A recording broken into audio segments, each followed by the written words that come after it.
সময় দেখেছি আমাদের যে সাংস্কৃতিক আগ্রাসন যে ছিল সেই আগ্রাসনের ফলে কিন্তু স্বাভাবিকভাবে দেশীয় সংস্কৃতি ব্যাপকতরভাবে ক্ষতিগ্রস্ত হয়েছে এবং সেগুলো নিয়ে শুধুমাত্র আমরা আলোচনাই করেছি, আমরা বিভিন্ন সময় টকশোতে শুনেছি, কিন্তু কার্যকর কোনো পদক্ষেপ বিগত সময় নেওয়া হয়নি। এবং অবশ্যই এই বিগত সময় উদ্দেশ্য প্রণোদিতভাবে ভিনদেশি সাংস্কৃতিক যে আগ্রাসন ছিল সেগুলো পুরোপুরিভাবে হ্রাস করেছে দেশীয় সংস্কৃতিকে। কিন্তু বর্তমান 5 আগস্টের পরবর্তী বাস্তবতায়ও আমরা লক্ষ্য করছি এই দেশীয় সংস্কৃতি এবং আমাদের যে বাংলাদেশের সাথে তরুণ প্রজন্মের সাথে যে সংস্কৃতি, বিশেষ করে মিউজিক বলেন কিংবা অপর সেগুলোকেও দমন করে রাখা জন্য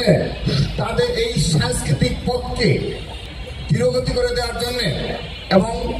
অবশ্যই উদ্দেশ্য প্রণোদিতভাবে এই কাজগুলো করা হচ্ছে। আমরা চাই যে সাংস্কৃতিক বিগত সময়ে যে সাংস্কৃতিক আগ্রাসন ছিল এই বর্তমান চলমান সময়ে আগামীতে দেশীয় সুস্থ সাংস্কৃতিক চর্চার বিকাশে সবাই ভূমিকা রাখবে এবং অবশ্যই অবশ্যই আমি ঢাকা বিশ্ববিদ্যালয়ের ছাত্রদলের নিকট সেই প্রত্যাশা রাখবো এই দেশীয় সুস্থ সাংস্কৃতিক চর্চা এবং বিকাশে ঢাকা বিশ্ববিদ্যালয়ের ছাত্রদল তার নেতৃত্ব দেবে। বিভিন্ন মাদ্রাসায় আমরা শুধুমাত্র শিক্ষা উপকরণ বিতরণ করছি ছাত্রদলের পক্ষ থেকে, যেহেতু আমাদের সর্বোচ্চ অভিভাবক থেকে স্পষ্ট নির্দেশনা কোনো কর্মসূচি পালন করা যাবে না, সে কারণে ঢাকা বিশ্ববিদ্যালয়ে এবং আমরা কোনো শিক্ষা প্রতিষ্ঠানে কোনো কর্মসূচি পালন করিনি। শুধুমাত্র ছাত্রদলের পক্ষ থেকে সারা বাংলাদেশে মাদ্রাসায় আমরা শিক্ষা উপকরণ